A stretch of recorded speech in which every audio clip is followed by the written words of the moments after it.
Hello student, आज हम लोग बात करेंगे जो कोरोना संकट के बाद क्या स्थिति है हर सेक्टर पर। जैसा कि हम लोग जान रहे हैं, कोरोना संकट का असर हर तरह के क्षेत्र में पड़ा है, जिसमें कि सबसे ज़्यादा प्रभावित जो है उसमें एजुकेशन सेक्टर ही है, जिसमें कि बहुत सारे छात्रों का सही प्लानिंग के अभाव के कारण से पढ़ाई एकदम से डिस्टर्ब हो चुका है। जिसमें कि सबसे बड़ा कन्फ्यूजन जो है 11th के बच्चों का है, जो जस्ट इस साल 2020 में जो है 10th पास किए थे। उसमें से बहुत सारे बच्चे ऑनलाइन क्लासेस कर रहे हैं और इंतज़ार में थे जो लॉकडाउन आज खुलेगा कल खुलेगा, इस इंतज़ार में उनका काफ़ी समय निकल गया था। उसमें से बहुत सारे बच्चे अभी कंफ्यूज हैं, सो अब आगे हम क्या करें, क्योंकि डेली हम लोगों के पास भी ढेर सारे बच्चे का फ़ोन आता है और वो लोग कंफ्यूज हैं, सो 11th को पहले पढ़ें या फिर 12th को पढ़ें। जिसमें कि अधिकतर बच्चा बोलता है सर अब तो ये साल बीत गया है, 12th से हम पढ़ाई शुरू करें। लेकिन हम लोगों का ऐसा मानना है, सो जब तक बच्चे 11th का पढ़ाई ढंग से नहीं करेंगे तो 12th पढ़ना बहुत ही मुश्किल काम है, क्योंकि जितने भी बेसिक कंसेप्ट है सारे 11th क्लास में होते हैं और उसको जब तक हम नहीं पढ़ेंगे तब तक 12th भी पढ़ना काफ़ी मुश्किल से है। इसलिए हम लोग जो भी बच्चे आ रहे हैं उनसे यही कर रहे हैं, सो आप 11th का कुछ न कुछ बेसिक चैप्टर कम से कम पढ़ ले तब 12th के बारे में सोचे। उसके लिए हम लोग के पास स्पेशल प्लानिंग भी है। जैसे कि लास्ट हमारा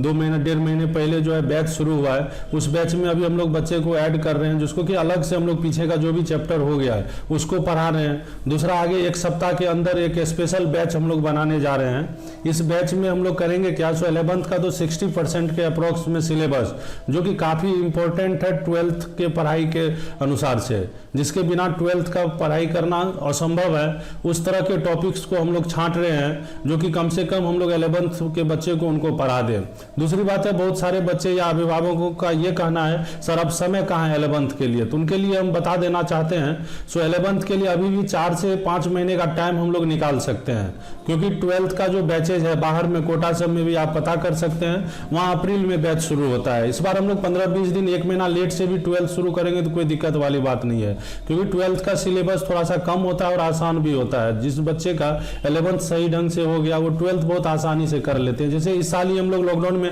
ऑनलाइन क्लास शुरू हम लोग 5 मई से किए थे, लेकिन फिर भी आज 15 दिसंबर तक में हम लोग का लगभग ऑलमोस्ट सिलेबस जो है 12th का कंप्लीट हो चुका है। तो इसका मतलब ये हुआ अभी भी यदि नेक्स्ट ईयर हम लोग 5 मई से ही 12th का बैच शुरू करें फिर भी 12th का सिलेबस कंप्लीट किया जा सकता है। तब उससे पहले आप देख सकते हैं अभी दिसंबर 15 दिन बचा हुआ है और जनवरी से लेकर अप्रैल तक 4 महीना बचा हुआ है, तो 4.5 से 5 महीना अभी भी टाइम है, जिसमें कि 11th का काफ़ी चैप्टर को पढ़ाया जा सकता है, क्योंकि इसके बिना आगे बहुत ही मुश्किल हो रहा है। बहुत सारे बच्चे पिछले साल भी 12th में जो डायरेक्ट आए थे वो मेहनत तो काफ़ी किए, हम लोग भी उसके पीछे मेहनत काफ़ी किए, लेकिन कुछ भी फायदा नहीं हो पाया, क्योंकि 11th का जो बेसिक चैप्टर है वो सारा चीज़ नहीं कर पाए। इसलिए इस वीडियो को बनाने का जो हमारा जो मेन पर्पस था वो 11th के बच्चों एवं उनके अभिभावकों से हमारा निवेदन है, सो आप 11th को आप इग्नोर नहीं कर सकते हैं। आप 11th को छोड़ के समय के अभाव या फिर कोरोना संकट का जो है बहाना बना के सो डायरेक्ट 12th में पढ़ाने के लिए नहीं लगा सकते, उससे बच्चे का भविष्य बर्बाद हो सकता है। इसलिए एक स्पेशल प्लानिंग किया जाए स्टूडेंट के द्वारा भी, अभिभावक के द्वारा भी, और हम लोग भी अपने तरफ से प्लानिंग किए हैं। सो एक सप्ताह बाद एक स्पेशल बैच शुरू करेंगे, जिसमें कि 11th का वो सारा टॉपिक हम लोग अच्छे से पढ़ाएंगे, जिस टॉपिक का जो है ज़रूरत आपको 12th में पड़ता है। इसलिए इस तरह का बैच हम लोग चला, तो ये मेन मकसद था इस वीडियो को बनाने का। सो 11th के बच्चों को यही बताना, सो आप 11th को स्किप ना करें, 11th को पढ़ने का प्रयास करें। आप प्रगति क्लासेस में जुड़े या फिर किसी भी संस्थान में जुड़े तो वहाँ के संस्थान के हेड से आप ये रिक्वेस्ट जरूर करें, सो 11th का हमको कुछ स्पेशल टॉपिक जो कि 12th में जरूरत पड़ता है उस चीज़ को आप पढ़ा दें। आप यदि इस संस्थान से जुड़ते हैं तो यहाँ तो हम लोग ऑलरेडी प्लानिंग कर चुके हैं, सो पहले 11th का जो है कम से कम 60-70%, उसके बाद वाला भी जो बच्चे कंसर्स है कंपटीशन के लिए तैयारी करेंगे, तो हम लोग का ऐसा रहता है जो 12th में जाने के बाद भी 11th के कुछ टॉपिक्स को बच्चे को अलग से पढ़ाया जाता है। जिनको सिर्फ बोर्ड करना है उनके लिए तो 60% 70% में जो पढ़ाएंगे 11th उससे काम चल जाएगा, लेकिन जिनको भविष्य में कंपटीशन का प्रिपरेशन करना है तो इतना निश्चित है कंपटीशन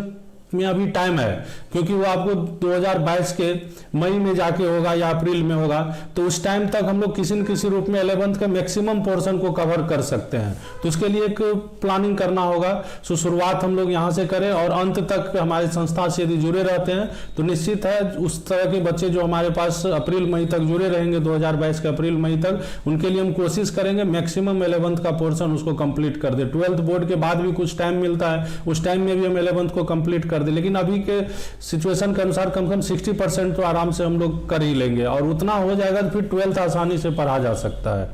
अंत में एक बार हम छात्रों से अपील करेंगे,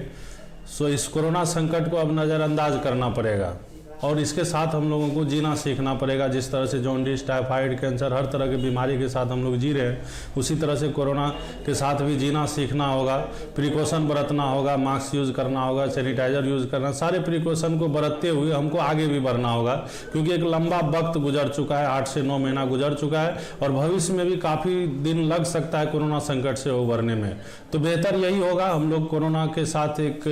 तरह से सामंजस्य बैठा ले, उसके साथ जीना सीखे और अपने काम को करते चले जाए, क्योंकि छात्रों को इससे काफ़ी नुकसान होने वाला है, क्योंकि आगे भविष्य में सारा एग्जाम जो है वो अपने टाइम पर होने वाला है। इसलिए हमको प्रिपरेशन सही ढंग से करना पड़ेगा। बोर्ड में बहुत सारे बच्चे कहना चलो सिलेबस छांट दिया गया, लेकिन कंपटीशन के लिए तो पूरा सिलेबस पूछा जा रहा है, इसलिए आपको पढ़ना तो पूरा पड़ेगा। इसलिए समय बर्बाद ना करें और जितना जल्दी हो अपने पढ़ाई को शुरू कर दे और निश्चित है हम लोग उम्मीद करेंगे निकट भविष्य में इस कोरोना संकट से जरूर उभरेंगे, क्योंकि जितने भी समस्या अभी तक आया है उसका समाधान निकला है, तो निश्चित है कोरोना संकट का भी समाधान निकलेगा। लेकिन जब छात्रों का समय गुजर जाएगा, करियर बर्बाद हो जाएगा, तो फिर आगे उससे भी बड़ा समस्या से हम लोगों को गुजरना पड़ सकता है।